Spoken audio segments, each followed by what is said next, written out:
আমরা একটা oral recorded complain গতকাল আমরা পেয়েছি OC West Agartala women PS থেকে। ঘটনাটি হলো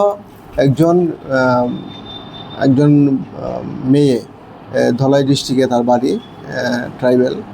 সে গতকালকে রেল স্টেশনে আসে। রেল স্টেশনে আসার পর তাকে আদিত্য দাস নামে একটি ছেলে তাকে মোবাইল দেওয়ার প্রলোভন দেখিয়ে গতকাল তাকে বলাৎকার করে, একটা হোটেলে নিয়ে তাকে বলাৎকার করে।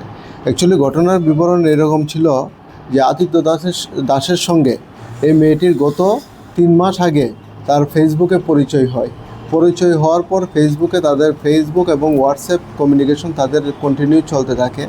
তখন ছেলেটা তাকে একটা প্রলোভন দেখিয়েছে যে একটা মোবাইল দেবে, তাকে আইফোন দেবে, এই বলে তাকে আগরতলায় নিয়ে আসে এবং আগরতলার রেল স্টেশন থেকে তাকে বাইকে করে নিয়ে গিয়ে একটা অজানা জায়গায় একটা হোটেলের মধ্যে তাকে র্যাপ করে। এবং এই বিষয়ে আমাদের কাছে একটা oral recorded complain OC West Agartala women PS থেকে আমরা পাই এবং এই ভিত্তিতে আমরা কেস রেজিস্টার করি, যার number 43/2024 under section 64 close 1 351 close 2 of BNS দ্বারা আমরা একটা মামলা নথিভুক্ত করি এবং আজকে তাকে আদালতে আমরা প্রেরণ করব পুলিশ রিমান্ড চেয়ে।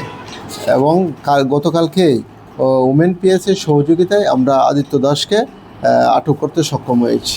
স্যার, আদিত্য দাসের অরিজিনাল বাড়ি কোথায় বা এখানে কি করে? আদিত্য দাস সে হল ফোনবাজার মোবাইল দোকানের মালিক। তার সিদ্ধি আশ্রমে একটা দোকান আছে, লক্ষ্মীনারায়ণ বাড়ির এখানে একটি মোবাইলের দোকান আছে। আসল বাড়ি হলো তার কমলপুর পিএস আন্ডারে চুলুবাড়িতে তার আসল বাড়ি। আর এখানে গাঙ্গাইল রোডে মাস্টারপাড়াতে সে থাকে এবং সে বিবাহিত।